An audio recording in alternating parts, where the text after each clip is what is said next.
सांख्य दर्शन की 31वीं कक्षा। आज 5वां अध्याय प्रारंभ होगा। पिछली कक्षा में चौथा अध्याय पूरा हुआ था और आप सबने दूसरे, तीसरे, चौथे अध्याय की परीक्षा दी है, उसमें आवृत्ति की। तो उनसे संबंधित कोई पिछले प्रश्न हो, कोई अस्पष्टता हो तो पूछ सकते हैं। कुछ आचार्य जी, पंचअग्नि के विषय में थोड़ा सा पुनः बताने की कृपा करें, उनके नाम भी बताने की कृपा करें।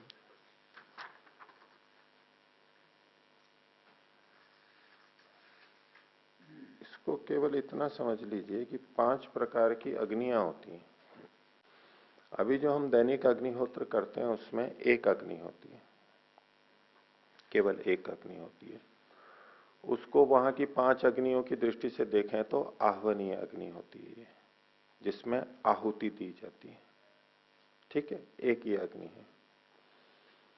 अब यहां पर जिस आहुति को हम दे रहे हैं वो आहुति कहां पक करके आई थी? हमने यहीं पकाई थी या कहीं और पकाई थी? रसोई में पकाई थी। घी को गर्म किया। आह्वनीय अग्नि में ये कार्य नहीं किए जाते, उसमें तो केवल आहुति दी जाती है। तो अन्य कार्यों के लिए उससे पहले अग्नियां होती हैं। पहली होती है अनवाहार्य पचन अग्नि, उसको दक्षिणाग्नि भी बोलते हैं। ठीक है, उसके अंदर कुछ पकाया जाता है, तैयारी की जाती है। और फिर होती है गार्हपत्य अग्नि। गार्हपत्य गृहपति से संबंधित है। गार्हपत्य, गृह माने घर, पति, उससे गार्हपत्य। उसमें भी कुछ चीजें तैयार की जाती हैं आहुति से पहले। और फिर तीसरी होती है आह्वनीय अग्नि, जिसमें आहुति देते हैं, जैसे कि दैनिक अग्निहोत्र में हमारी रहती है आहवनीय।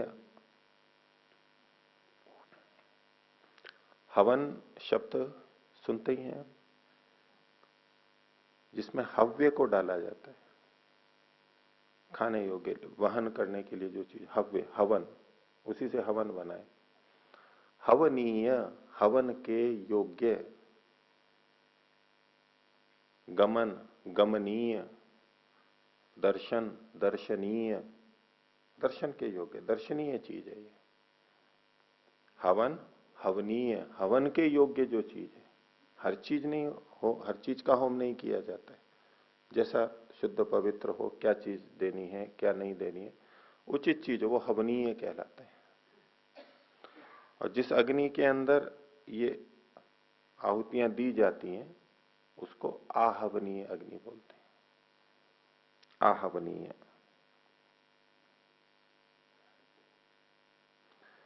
फिर एक अग्नि होती है सभ्याग्नि। सभ्य, सभ्य किसे कहते हैं? जैसे हम कहते हैं ना, आदमी तो बहुत सभ्य है, संस्कारित, अच्छा है। सभ्य शब्द बनता है सभा से। सभा होती है, अनेक व्यक्ति बैठते हैं, कुछ परिचर्चा करते हैं, निर्णय करते हैं, बैठक होती है, जैसे सभा है, सभा चल रही है। तो जो सभा में बैठने के योग्य होता है उसको सभ्य बोलते हैं। हर कोई सभा में बैठने लायक नहीं होता है, उस तरह की योग्यता चाहिए, उस तरह का संयम चाहिए, उस तरह का शिष्टाचार चाहिए। तो जो सभा में बैठने के योग्य होता है उसको सभ्य बोलते हैं। गुजरात में विधानसभा सदस्यों को क्या बोलते हैं? विधान सभ्य। विधान सभ्य नाम से बोलते हैं। सभ्य मतलब विधान सभा में बैठने योग्य जो है, उसकी अर्हता जिसकी हो गई। आजकल अर्हता है, चुन करके आना। तो जहां सभ्य लोग बैठते हैं, वो सभा और सभ्यों के बीच में जो अग्नि जलती है उसको सभ्य अग्नि बोलते हैं। जब सभ्य लोग बैठते हैं आपस में बातचीत करते हैं तो कुछ अग्नि भी जलती है वहां पर, एक अग्नि को जला के रखते हैं, प्रकाश की दृष्टि से, ऊष्मा की दृष्टि से और प्रेरणा की दृष्टि से उसको जला के रखते हैं। तो उस अग्नि को सभ्याग्नि बोलते हैं। और एक और अग्नि होती है आवसथ्य। आवसथ्य, आवसथ्य, वसथ्य, आवसथ्य,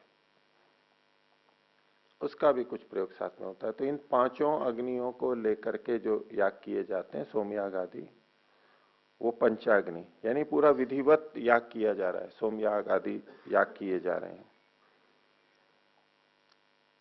तो पंचाग्नि का योग होने पर भी, यानी विधिवत सारा याग आदि होम करने पर भी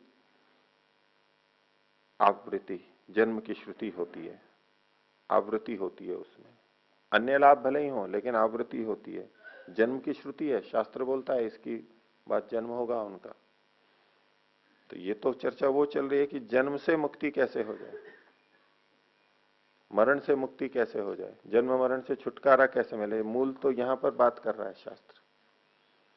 ये शास्त्र का विषय ये नहीं है कि हम कैसे पुण्यार्जन करें, किन किन कर्मों से अच्छे पुण्य होते हैं, अधिक लाभदायक हैं, अगला जन्म अच्छा हो, ये शास्त्र का प्रयोजन नहीं है। इसके लिए तो और बहुत सारे शास्त्र हैं, धर्मशास्त्र हैं, विधि विधान हैं। ये तो उससे भी आगे की बात करता है, दुखों की अत्यंत निवृत्ति यानी मुक्ति की प्राप्ति। ठीक है, पिछले पाठ में से और किन्हीं को पूछना है? तो 21वां सूत्र, देवतालय श्रुति ही न आरंभ करती, मतलब इसमें देवताओं में लय होना है तो इंद्रियों। अध्याय भी आपको बोलना आवश्यक है क्योंकि 3 अध्याय की बात चल रही है। जी, दूसरा अध्याय 21वां सूत्र। दूसरा अध्याय 21वां सूत्र। जी,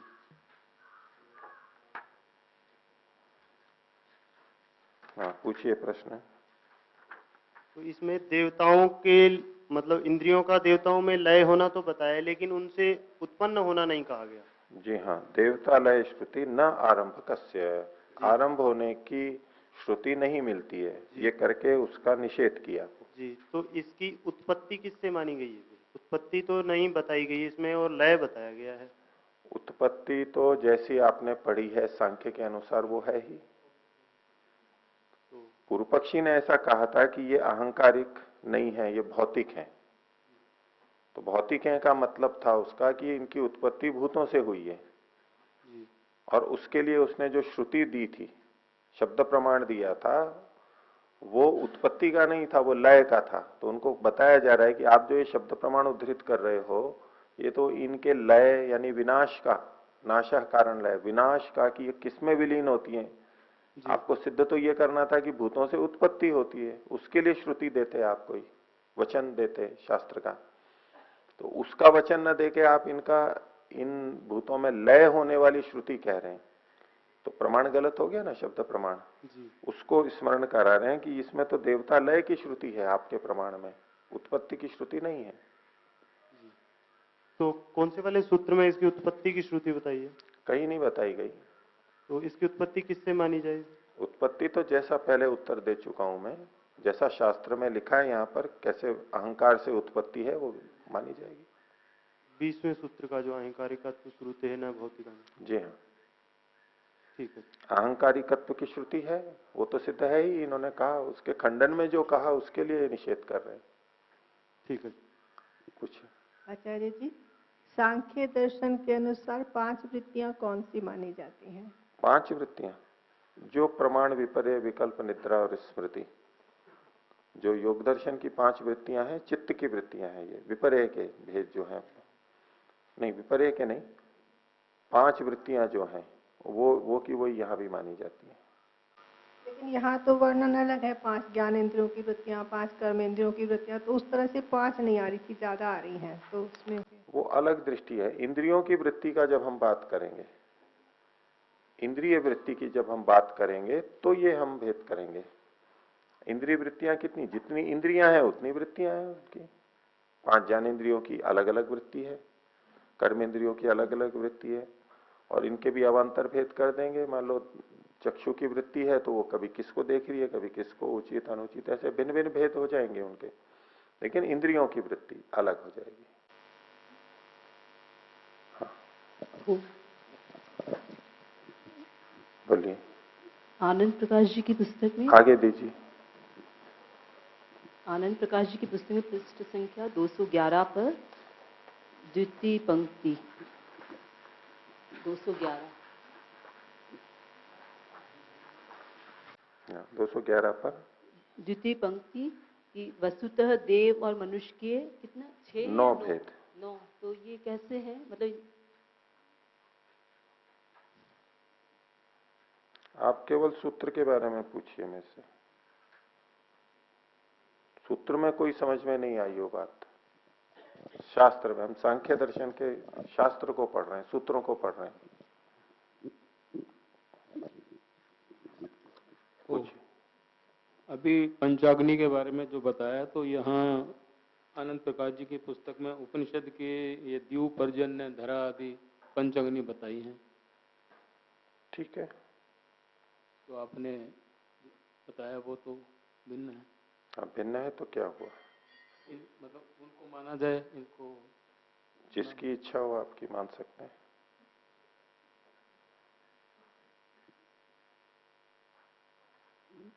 और उनको दीजिए। आगे कोई है? अपने आप पहले से हाथ खड़ा कीजिए, माइक पहले से पहुंचना चाहिए वहां पर। बोलिए। तीसरे अध्याय का 54वां सूत्र बोलिए। 54वां सूत्र में आचार्य जी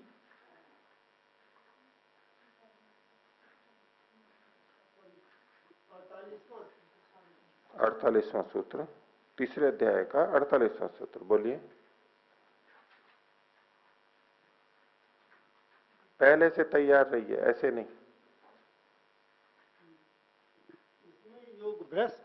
योग भ्रष्ट जो मनुष्य होते हैं उनके लिए कहाँ, मतलब उनका स्थान कौन सा वो दिया गया है आकाश में? इसमें ये लिखा है आकाश में ऐसा कोई लोक या स्थान नहीं है जहाँ पर कि आत्मज्ञान के लिए अत्यधिक सुविधा प्राप्त हो। आकाश में कोई, क्योंकि संसार सारा ही त्रिगुणात्मक है और भ्रष्ट योगी जो है, योग जो होता है वो सिर्फ सत्व पर आधारित होते हैं। ऊर्ध्वम सत्व विशाला का शरीर के भेद बताए जा रहे हैं। किस किस प्रकार के शरीर होते हैं? पीछे प्रसंग है, दैवादि प्रभेदा आ ब्रह्म स्तंभ पर्यंतम जी। प्रकरण के से संबद्ध रखिए अपनी बात को, ठीक है जी। तो भिन्न भिन्न शरीर होते हैं, उसमें सत्व गुण की प्रधानता वाले जो शरीर होते हैं वो ऊंचे होते हैं जी। श्रेष्ठ होते हैं जी। बस सूत्र इतना ही कह रहा है, इससे आगे इधर उधर मत जाइए कहीं। और आकाश में कोई और लोक नहीं होते, बहुत लोक हैं आकाश में, हमारे चारों तरफ है, पृथ्वी घूम रही है चारों तरफ, सब तरफ लोक लोकांतर है जी। बहुत हैं, बहुत से सूर्य हैं, बहुत सी पृथ्वियां भी वहां पर हैं। जैसी यहां पर जीव सृष्टि चल रही है ऐसी वहां भी बहुत जगह हो रही है जी। और वो इस पृथ्वी से अच्छे भी हो सकते हैं और इस पृथ्वी से खराब हालत में भी हो सकते हैं जी। कहीं वैदिक राज्य हो सकता है, सारी व्यवस्था बहुत सुव्यवस्था हो, बहुत अच्छे लोग रहते हों और सब साधना करते हो, जी। ऐसी स्थिति भी हो सकती है। जी। और पृथ्वी पर जैसे अभी हमें बहुत अनुकूलता है, हम निर्बाध रूप से अपनी साधना कर सकते हैं, बाधा अभी भी नहीं है हमारे को, बहुत अच्छी स्थिति है जी। कहीं खराब है वो अलग बात है, लेकिन जो इच्छुक हैं उनको अनुकूलता से भोजन आदि भी मिल जाता है, भवन साधन सब पढ़ने को भी मिल जाता है, शास्त्र मिल जाते हैं, बताने वाले मिल जाते हैं, साधना करने को समय मिल जाता है, कोई हमें उससे बाधित नहीं करता, स्वतंत्रता नहीं है, दंड नहीं देता है कोई साधना करने पे, ये बहुत सारी अनुकूलताएं हैं। लेकिन कई ऐसी भी स्थितियां हो सकती हैं जहां इससे भी खराब हो। जैसे इस पृथ्वी पर भिन्न भिन्न परिस्थितियां हैं, एक जैसी नहीं है सब जगह, ऐसे लोकांतरों में भी होता है। और योग से कोई भ्रष्ट भी हुआ है तो वो अपने कर्म के अनुसार जन्म लेगा, लेकिन कि जैसे कर्म है वैसा वो लेगा।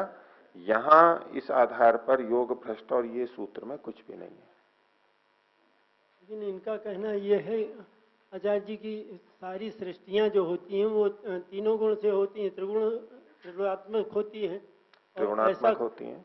और ये ऊर्ध सत्वशिला के जो पुरुष होंगे उनको सिर्फ सत्य मतलब इस मतलब ऐसा गुण प्रधान योग भ्रष्ट व्यक्तियों का जन्म ऐसे माता पिता के घर में होता है जहां उन्हें आत्मज्ञान के लिए अधिकाधिक सुविधा हो। आकाश में ऐसा कोई लोक या स्थान नहीं है, क्योंकि संसार सारा ही त्रिगुणात्मक है, केवल सत्य रूप कहीं नहीं। रोकिए इसको या उसमें लिखना। देखिए, आप लोगों को कुछ बातें संकेत से समझनी चाहिए। आपके पहले के 2 प्रश्न हुए, उनमें मैंने क्या उत्तर दिया था? इन्होंने पूछा वही दिया, इन्होंने पूछा वही दिया। बुद्धिमान व्यक्ति को इतने से समझ लेना चाहिए। और आपने बोल भी दिया, मैंने आपको टोका भी नहीं, उत्तर भी दे दिया, फिर आप वापस वही पंक्तियां बोल रहे हैं। पहले भी मैं कह चुका हूं, पहले भी कई बार आ चुकी है बात, किस पुस्तक में क्या लिखा है वो व्याख्या यहां नहीं चल रही है अभी। यूं तो आपका ये पूरा भी नहीं होने वाला है और मैं सबके स्पष्टीकरण भी नहीं दूंगा, और फिर उस विवेचना में जाना है तो वो एक अलग चीज है कि ये पंक्ति लिखी, ये शब्द लिखा, ये ठीक है या नहीं है, ये विवेचना का भाग है। आपको अभी सांख्य दर्शन प्रथम दृष्टिया पढ़ना है, क्या है वो मैं आपको बता रहा हूं। मेरी समझ से जो अच्छी से अच्छी संगति है वो मैं आपको बता रहा हूं। उसमें आपको कोई प्रश्न उठता है, शंका होती है, उसको पूछिए। सूत्र से संबंधित कोई बात है, क्योंकि सूत्र हमारा पाठ्य है, उसी को हम पढ़ रहे हैं, उससे संबंधित कोई प्रश्न हो पूछिए। उन पंक्तियों को क्यों पूछते हैं आप? धन्यवाद। सबके लिए है ये बुद्धिमान व्यक्ति अपने आप समझे, एक एक को टोकने की जरूरत नहीं है।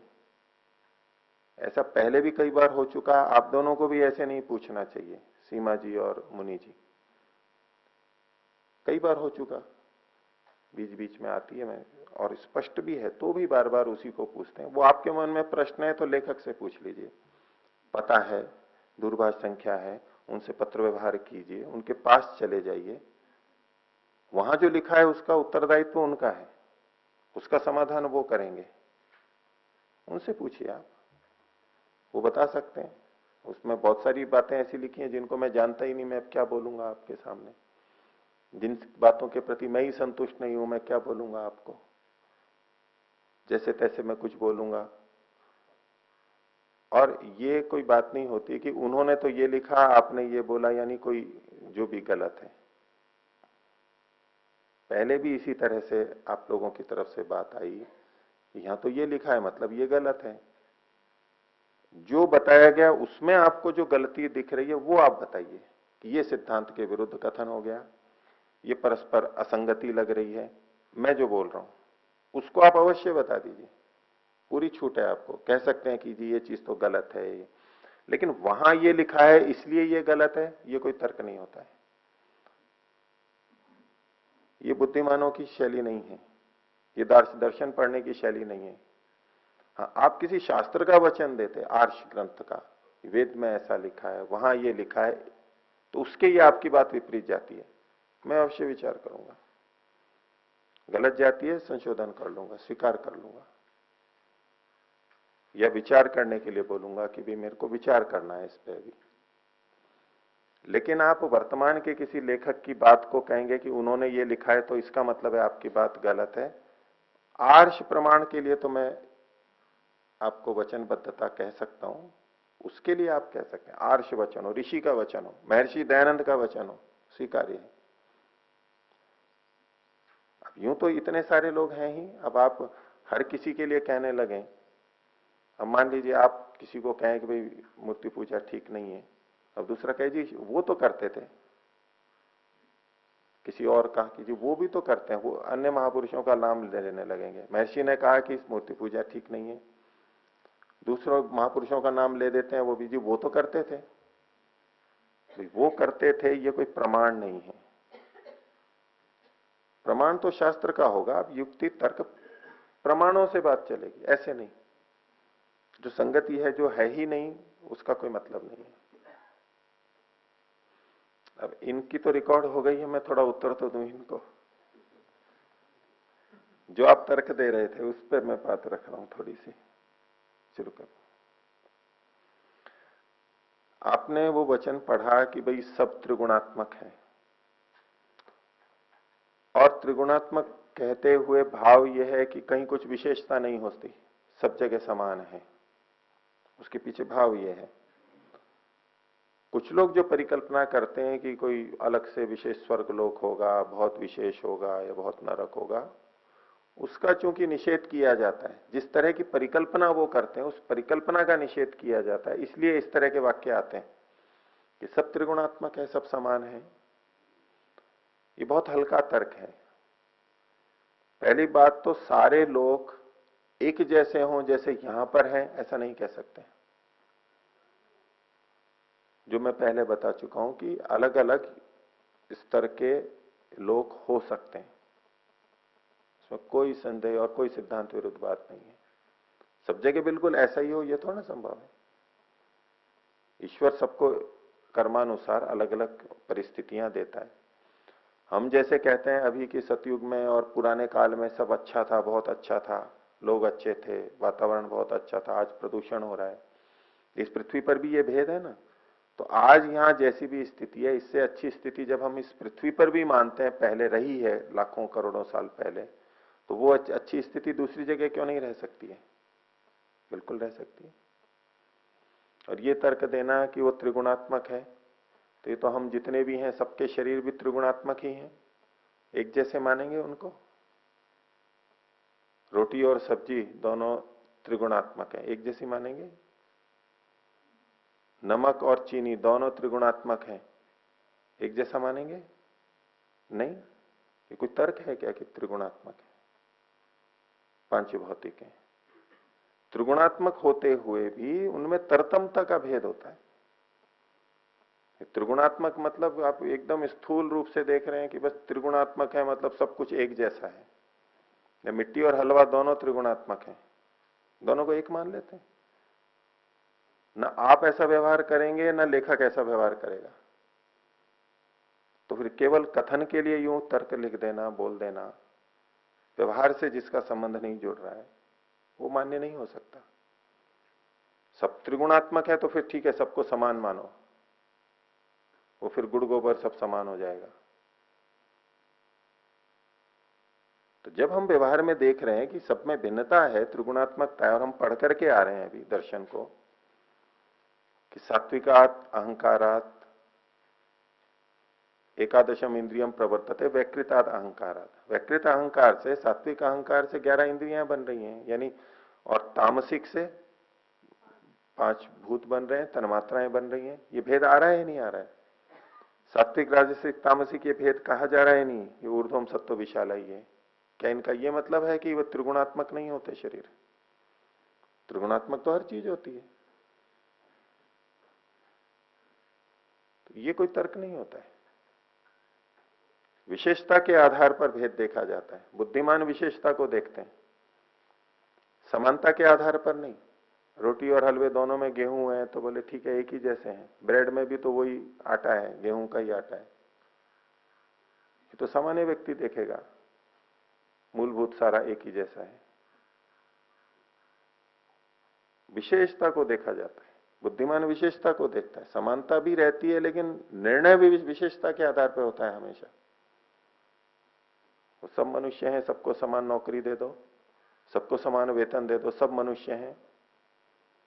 समानता का सिद्धांत कहां कितने अंश में लगता है वो अलग बात है,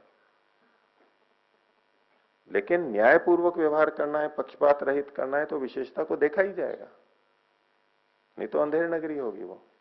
इसलिए ये बहुत हल्का तर्क है, कोई तर्क ही नहीं है ये कि त्रिगुणात्मक वो भी है इसलिए वहां भी ऐसा ही होगा, निराधार है। और किन्हीं को पूछना है? बोलिए। चतुर्थ अध्याय 29वां श्लोक।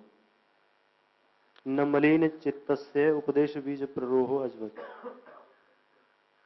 चौथे अध्याय का 29वां सूत्र। बोलिए। न मलिन चेतसी उपदेश बीज प्ररोहो अजवत। तो इसमें मलिन चित्त वाले के अंदर तो मतलब उपदेश का कोई प्रभाव नहीं होता, लेकिन ऐसा भी होता है कि मतलब जैसे इन्होंने अगले वाले सूत्र में तो कह दिया कि मतलब कुछ प्रभाव हो भी जाए तो वो न होने के समान है। तो ठीक है, जब अगला सूत्र ये कहा जा रहा है तो उसके परिप्रेक्ष्य में इसको देखेंगे ना। हाँ जी। तो इसके अंदर मतलब ऐसा भी तो होता है कि एकदम तो कोई सभी शुद्ध नहीं होते, प्रथमतया तो सभी को ये करना ही होता है। अर्थात जब शुरुआत करते हैं योग, जो योग की साधना की, तो प्रथम तो सभी मलिन चित्त वाले ही होते हैं, ऐसा माना जा सकता है। तो जब प्रथम मतलब इसमें मलिन चित्त का इस प्रकार से निषेध करना कुछ ठीक नहीं। यहां मलिन का मतलब अधिक मलिन। दूसरी बात, उपदेश बीज मतलब ये मुक्ति प्राप्ति वाले उपदेश बीज का प्ररोह, कि मुक्ति लक्ष्य बन जाए, जन्म मरण का चक्र से हटना है मेरे को, ये लक्ष्य बन जाए, ये उस उपदेश की बात चल रही उच्च स्तर पर।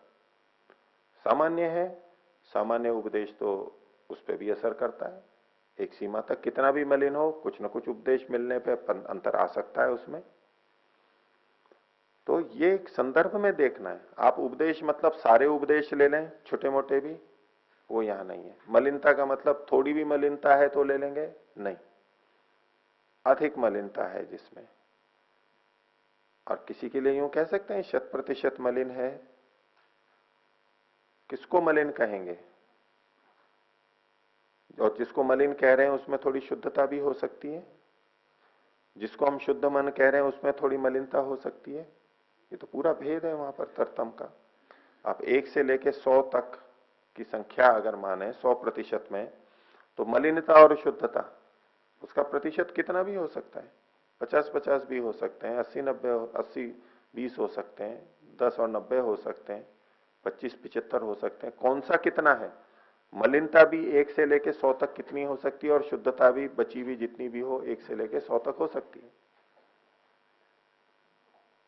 यहां मलिनता का मतलब है जो बहुत अधिक मलिन है। जैसे राजा अज का बताया, उसको बहुत खेद था, पुत्र का देहांत हो गया, और उसके मन में अत्यंत वही बातें आ रही हैं। अभी उस स्थिति में कुछ नहीं उसको समझ में आएगा।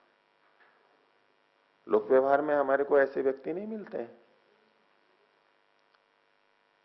कि एक स्थिति ऐसी होती है कि इसको मानता ही नहीं है, मानेगा ही नहीं, कितना भी समझा लो, और हम उस समय चुप भी हो जाते हैं, प्रयास करते हैं अभी तो ये नहीं मान सकता, तो बाद में बात करेंगे, इसमें थोड़ा शांत हो जाएगा, सो जाएगा, कुछ दिन बीत जाएंगे, उसके बाद ये वेग थोड़ा कम होगा तब बात करेंगे, नहीं तो सुनेगा ही नहीं व्यक्ति। वो मलिन चित्त है जो अत्यंत वेग जिसमें उठा हुआ है, उसमें सामान्य बातें भी वो नहीं समझ सकता, ये ऊंची बातें तो कहां से समझेगा। तो इस सूत्र का ये तात्पर्य नहीं है कि उपदेश तो फिर मलिनों के लिए है ही नहीं, मलिन चित्त वालों के लिए तो है ही नहीं, तो भाई फिर उपदेश किसके लिए है? शुद्ध चित्त वालों के लिए। तो उनको आवश्यकता ही नहीं है, वो तो शुद्ध हो चुके हैं, फिर उपदेश किसके लिए है? ये परस्पर विरुद्ध बात लगेगी। ऐसी विरुद्ध बात ये बोलेंगे नहीं। हमेशा ये दृष्टि रखनी चाहिए कि ये ऐसी विरुद्ध बातें, ऐसी जो बातें हमें भी समझ में आ रही हैं, जो बातें आपको समझ में आ रही हैं, ये तो विरोध है, उसको ये नहीं बोलेंगे कभी भी। ये हमारे से ज्यादा जानते थे, हमारे से ज्यादा अनुभव था उनका, तो वहां अब इसका तात्पर्य लिया जाता है। और आप देख लीजिए, आप खुद भी अनुभव करते होंगे, करेंगे, उपदेश देंगे, बहुत लोग बैठे रहते हैं, कितना ही दे दो कोई असर नहीं होने वाला उनको, क्योंकि उनकी स्थिति ऐसी है, अभी ऐसी मलिनता है, अर्थ और काम में इतने आसक्त हैं कि उपदेश सुनते हुए भी उनके मन में वही घूमता रहता है, पैसा ही घूमेगा, कामनाएं घूमेंगी, भोग घूमेंगे, ये प्राप्त करना है, वो सुख लेना है, वही घूमता रहेगा 24 घंटे जगते समय। उपदेश सुनते समय वो एकाग्र हो ही नहीं सकते, बोल क्या रहा है व्यक्ति, बैठे रहेंगे, अंदर से वही चिंतन चलता रहेगा। तो जो अधिक मलिन होते हैं उसमें बीज का प्ररोह बिल्कुल नहीं होगा। जैसे उसर भूमि के अंदर बीज डाल दो, कुछ नहीं होगा। भूमि भी होनी चाहिए, बीज भी ठीक होना चाहिए, दोनों बातें चाहिए। वो धीरे धीरे होता है और हर व्यक्ति हमेशा मलिन स्थिति में नहीं रहता, सामान्य भी बनता है। और आगे बताया ही है उन्होंने। तो इसके माध्यम से कहना चाह रहे हैं कि हमें अपनी मलिनता को दूर करना है, इस पे ध्यान देना है। हमारा बहुत बार जोर किस पे हो जाता है, ये बात तो समझ ही नहीं आ रही, ये तो आचरण में ही नहीं आ रही, और उसी को समझने में जोर लगा देते हैं ज्यादा उसी में। अब वो स्थिति नहीं है, उतनी तेज गाड़ी को दौड़ाना चाहते हैं, वो चल ही नहीं सकती गाड़ी उतनी, उसकी गति ही नहीं है, सामर्थ्य ही नहीं है। तो गाड़ी को पहले शुद्ध करते हैं, उसकी सर्विस करवाते हैं, वो करते हैं, तो वो अच्छी चलने लगती है, आसानी से चलती है। तो उस पे भी हमें ध्यान देना है, बस यही संकेत है। अन्य कोई? तो आगे देखिए 5वां अध्याय। 4थे अध्याय के अंत में इन्होंने कहा था कि भूति योग से विभूतियों से कृतकृत्यता नहीं होती, उपास्य सिद्धिवत। और पीछे भी सारा जो जोर दिया जा रहा है वो विवेक पे, ज्ञान पे दिया जा रहा है। ज्ञान से मुक्ति होती है, विवेक के अलावा और कोई उपाय नहीं है। तो एक दृष्टि मन में बन सकती है कि केवल ज्ञान प्राप्त किया जाए। जब ज्ञान की इतनी महत्ता सुनते हैं तो फिर उसी तरफ एक तरफ हो जाता है व्यक्ति, ज्ञान ही ज्ञान, बस वो फिर पढ़ता रहेगा, करता रहेगा, सुनता रहेगा, उसी में लगा रहेगा, क्योंकि ज्ञान से ही मुक्ति होती है। तो क्या हमें कुछ कर्म नहीं करना है? एकांगी दृष्टिकोण न बन जाए। तो उसका तात्पर्य स्पष्ट होने के लिए आगे सारी बातें कही जा रही हैं। तो 5वें अध्याय का पहला सूत्र बोलिए। मंगलाचरणम शिष्टाचारात् फल दर्शनात् श्रुतितश्च इति। मंगलाचरणम, मंगलाचरणम कर्तव्य, मंगल आचरण करना चाहिए, शुद्ध पवित्र आचरण कर्म करने चाहिए, ये विधि की जा रही है। कर्म का भी विधान है, कर्म भी हमें करने चाहिए, शास्त्रकार को स्वीकार्य है। वो ज्ञान के महत्ता में एकांगी नहीं हो गए कि केवल ज्ञान ही ज्ञान रहेगा और कुछ करना ही नहीं है। तो मंगल आचरण करना चाहिए। मंगलाचरण शब्द वैसे कुछ भी अच्छा काम करते हैं तो उससे पहले कुछ श्लोक बोलते हैं, ओम बोलते हैं, उसको मंगलाचरण की तरह से बोलते हैं। यह मंगलाचरण का मतलब अच्छे कर्म, मंगल कर्म, जिससे हमारा हित होता हो, जिससे हमारी प्रसन्नता होती हो, ऐसे कर्म हमें करने हैं। क्योंकि उसके बिना भी ज्ञान की परिशुद्धता नहीं हो सकती। ये जो मैंने ज्ञान प्राप्त किया है वो ठीक है या नहीं है, इसकी परीक्षा कर्म में होती है। जब वैसा करते हैं, वैसा हमारे को प्राप्त होता है, तो लगता है नहीं ये ज्ञान बिल्कुल शुद्ध था, ये ठीक था, और दृढ़ हो जाता है और आगे भी वैसा ही करते रहते हैं। तो हमें मंगलाचरण करना चाहिए, यम नियम आदि का पालन, धर्म के 10 लक्षणों का पालन, परोपकार, सेवा, ये सब करने चाहिए, जो जो हमारे को पवित्र करने वाले हैं, मंगल देने वाले हैं। तो मंगलाचरणम क्यों करना चाहिए, कैसे करना चाहिए? तो उसके लिए 3 कारण बताए, 3 हेतु दिए गए हैं। इसमें पहला कहा शिष्टाचारात्, शिष्टों के आचरण को देखते हुए। शिष्ट लोग चूंकि कर्म करते हैं, मंगल कर्म करते हैं, इसलिए हमें भी करना चाहिए। शिष्ट लोग जैसे मंगल कर्म करते हैं वैसे हमें करने चाहिए। तो मंगलाचरण करना है, क्यों? क्योंकि शिष्ट लोग ऐसा ही करते हैं। शिष्ट का मतलब है जो सभ्य लोग हैं, कुलीन हैं, जो पवित्र हैं, अहंकार से रहित हैं, ईर्ष्या द्वेष से रहित हैं, ज्ञान जिन्होंने बहुत प्राप्त किया है, तपस्या बहुत की है, वो लोग भी इन कर्मों को करते हैं, मंगल कर्मों को करते हैं। तो जैसे हम श्रेष्ठ लोगों को देख करके अपना आचरण बनाते हैं, वही बात है शिष्टाचारात। जैसे श्रेष्ठ लोग करते हैं वैसे हमें करना चाहिए, क्योंकि श्रेष्ठ लोग भी इसको कर रहे हैं। हमने शास्त्र से पढ़ लिया कि ज्ञान से मुक्ति होती है, तो ये तो हमारे उन लोगों ने, शिष्ट लोगों ने भी पढ़ रखा था, वो भी जानते थे। तो क्या वो केवल ज्ञान में ही रत रहे? उन्होंने कर्म नहीं किया और सब चीजें छोड़ दी उन्होंने? नहीं, वो भी सब इन कर्मों को करते थे, अच्छे कर्मों को करते थे, खूब करते थे। तो चूंकि वो लोग भी करते थे, इसलिए भी हमें करना चाहिए, और जैसा वो करते थे वैसा हमें करना चाहिए, उनका अनुकरण करना चाहिए। हमें अगर समझ में नहीं आता है तो ये भी एक उपाय है, दूसरों को देख के, श्रेष्ठों को देख करके, सामान्य व्यक्ति को देख के नहीं, शिष्टों को देख करके, जो लोभ रहित हैं, अहंकार से रहित हैं, ऐसे व्यक्तियों के आचरण से हमें भी मंगलाचरण करना चाहिए। एक बात हुई। दूसरा कहा फल दर्शनार्थ। जिन कर्मों को हमें करना है, मंगल कर्मों को, उनका फल भी देखा जाता है। हमारे अनुभव में आता है कि देखो ऐसा करने से ये लाभ होता है, ऐसा करने से ये लाभ होता है। फल भी देखना, फल को देखने से भी हम उसकी तरफ प्रवृत्त होते हैं, प्रेरित होते हैं, वो हमें करना होता है। क्योंकि फल देखा जाता है इन शुभ कर्मों का, इसलिए भी हमें मंगलाचरण करना चाहिए, क्योंकि फल तो हमें भी प्राप्त करना है,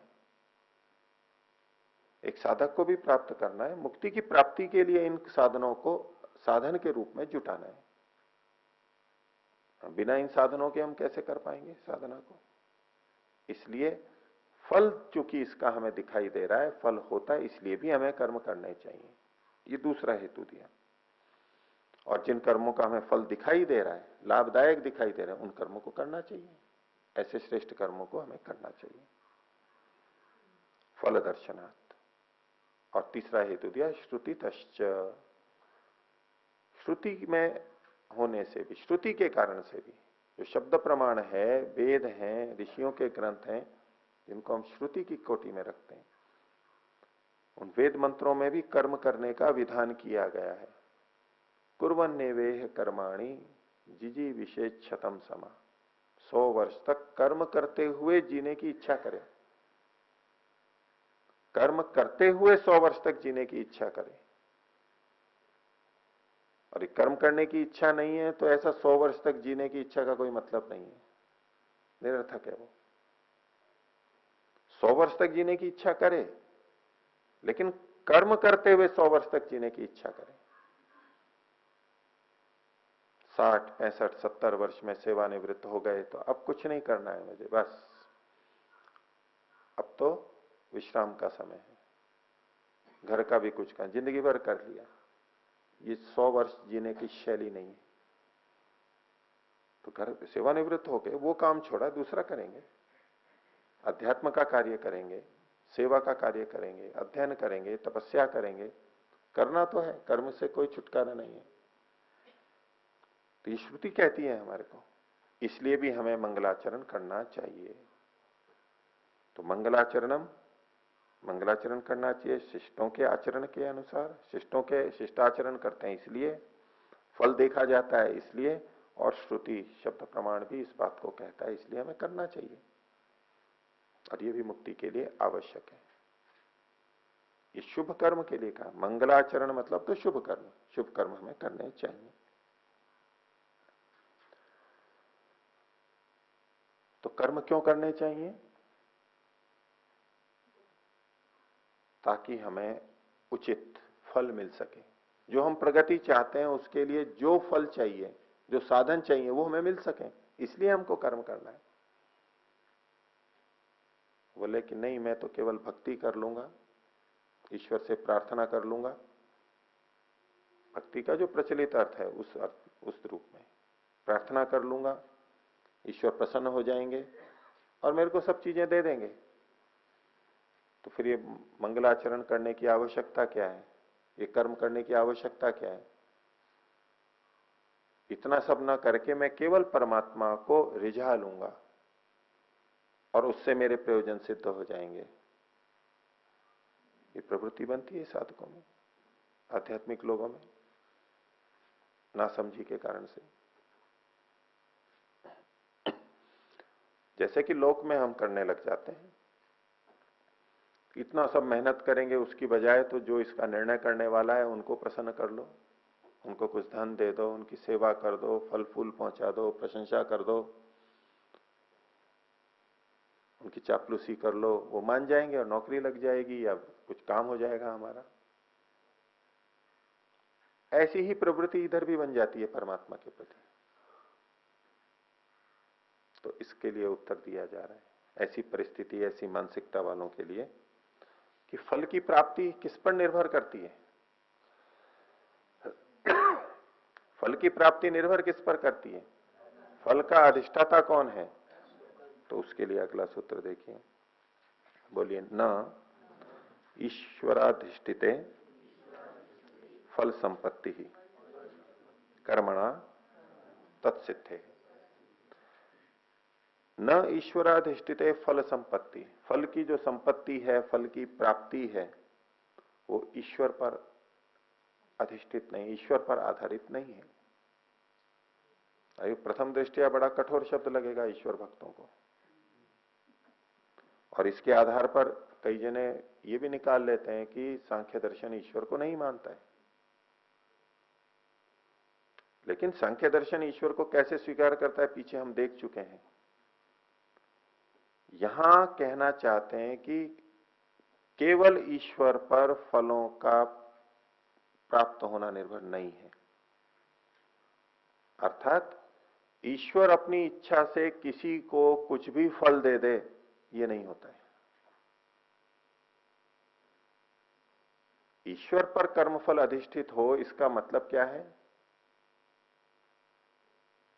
कि वो जो चाहे वो कर दे, तभी तो उसका अधिष्ठातृत्व होगा। अधिष्ठाता मतलब उसका स्वामी। स्वामी तो वो होता है ना, अपनी इच्छा से कुछ भी कर दे। क्या ईश्वर अपनी इच्छा से किसी को भी कुछ भी फल दे सकता है? अगर नहीं दे सकता तो ईश्वर पर फल का प्राप्त होना कैसे निर्भर करता है?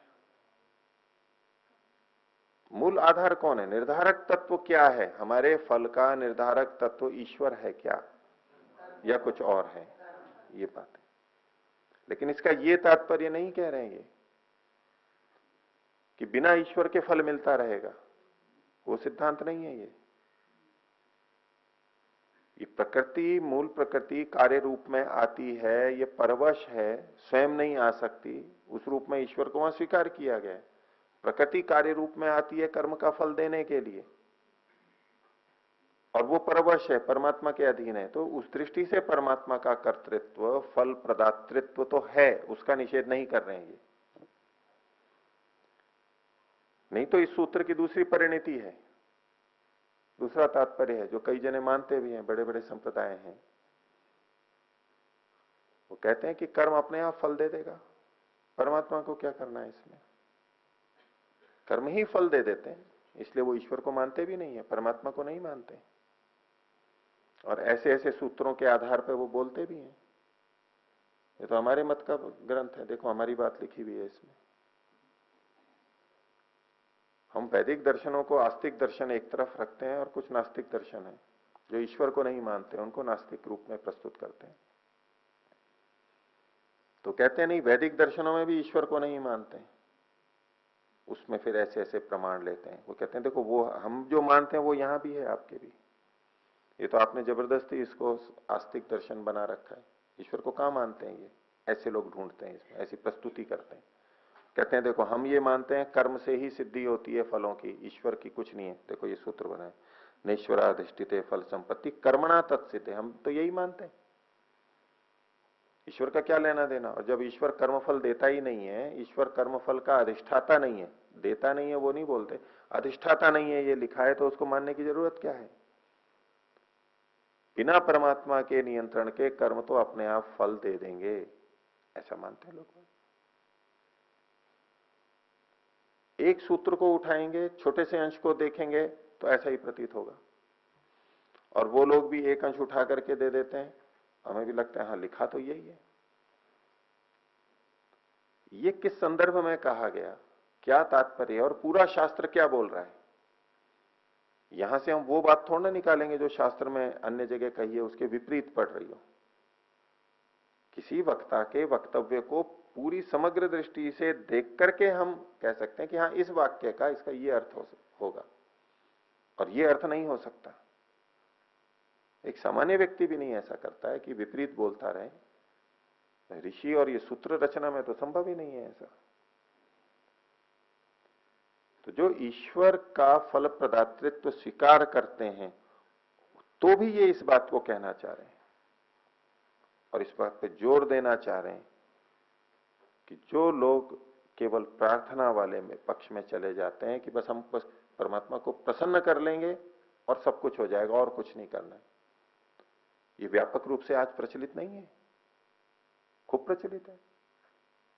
ये जो छोटे छोटे रास्ते निकाल रखे हैं वो ऐसे ही तो हैं।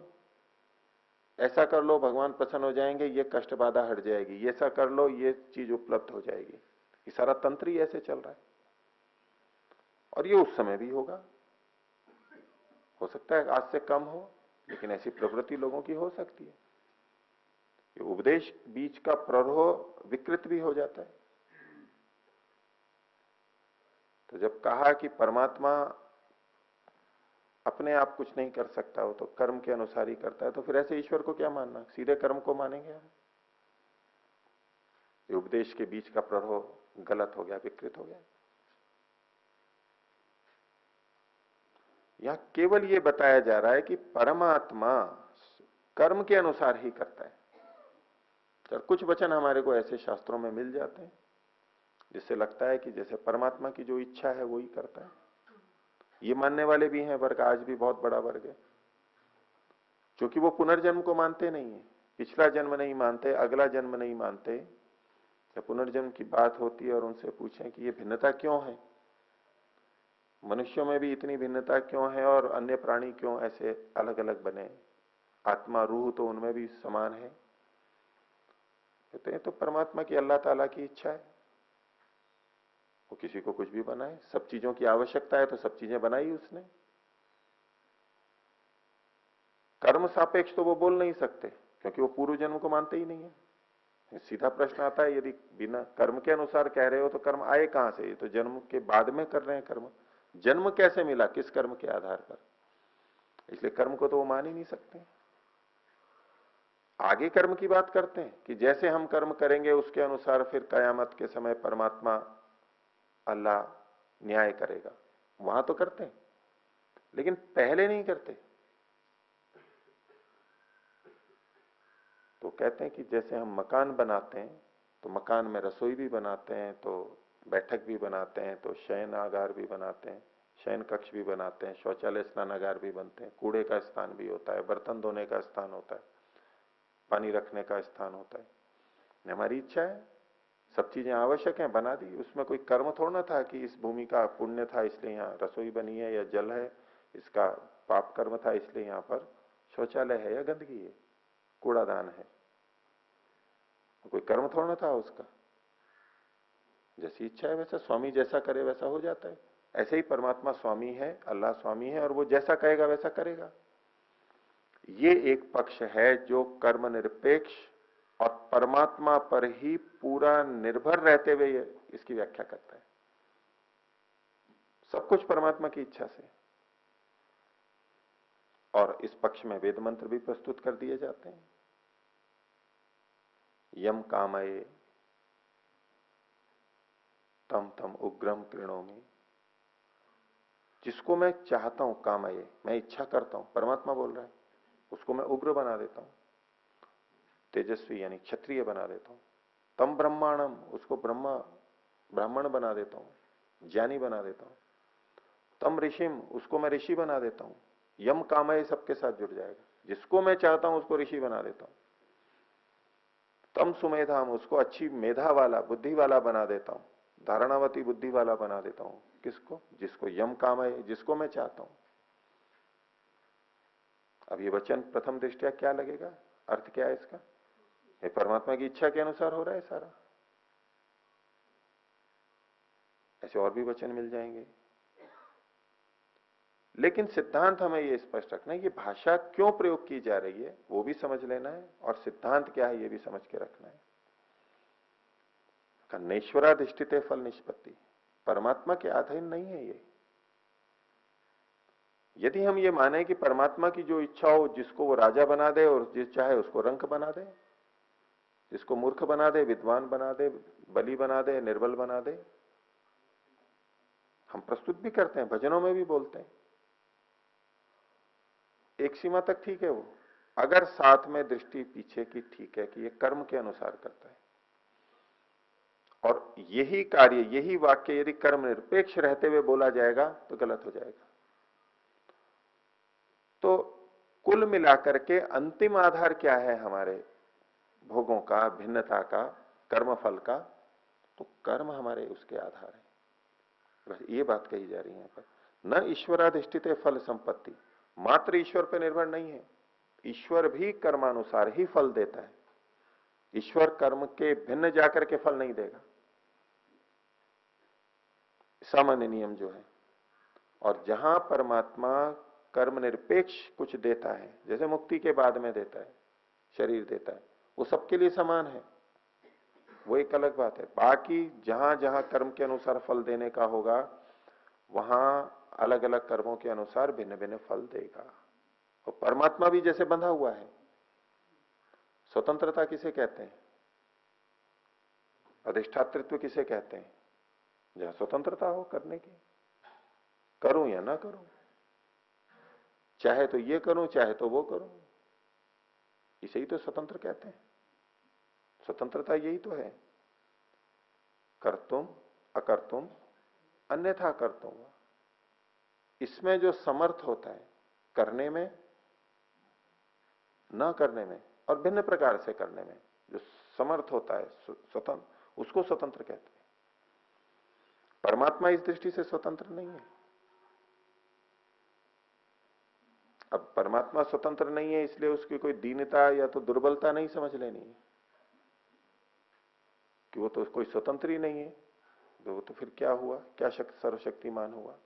वो अपने नियम से खुद बंधा हुआ है, वो अपने नियमों का उल्लंघन कभी नहीं करता है। इस दृष्टि से वो बंधा हुआ है। सामर्थ्य तो बहुत है उसमें कुछ भी करने की, लेकिन उसका स्वभाव है न्यायकारी, वो इधर उधर कुछ नहीं करेगा। तो दूसरी दृष्टि से देखेंगे तो परमात्मा कर्मों से बंधा हुआ है, वो कर्म के अनुसार ही देता है फल, अन्याय नहीं करता है। अपने आप करेगा तो वो न्यायकारी नहीं रहेगा, वो अन्यायकारी हो जाएगा, पक्षपात वाला हो जाएगा। तो हम परमात्मा को इन दोनों में से कौन सा देखना चाहते हैं? कौन सा शुद्ध स्वरूप हो सकता है? न्यायकारी माने और स्वतंत्र ना माने, अथवा स्वतंत्र माने उसको इतना परम शक्तिशाली मान ले और अन्यायकारी माने, दोनों में से कौन सा पक्ष थी? न्यायकारी मानना है। नहीं तो उसका परमात्मा ही नहीं रहेगा, उसकी निर्विकारता नहीं रहेगी, वो पूजनीय नहीं रहेगा। केवल कोई बलवान है इससे कोई पूजनीय नहीं हो जाता है। अन्याय करता रहे, बलवान है, इससे कोई आदर का पात्र नहीं होता है। और बाहर से आदर कोई कर भी देगा, झुक भी जाएगा, तो अंदर से तो गालियां ही देगा उसको, वो कौन सा सम्मान हुआ? तो न्यायकारिता तो मूलभूत चीज है, और इससे परमात्मा की शक्ति भी नहीं प्रतीत होती। उसकी शक्ति सामर्थ्य तो है ही सृष्टि रचना में, वो तो अनंत शक्ति सामर्थ्य है ही, लेकिन गलत कार्य वो नहीं करेगा, अन्याय वो नहीं करेगा, कर्मानुसार करेगा। और यही इस सूत्र का तात्पर्य। न ईश्वराधिष्ठित फल संपत्ति कर्मणा तत्सिद्धे, कर्म से वो सिद्ध होता है। फल की निष्पत्ति कर्म के आधार पर होती है।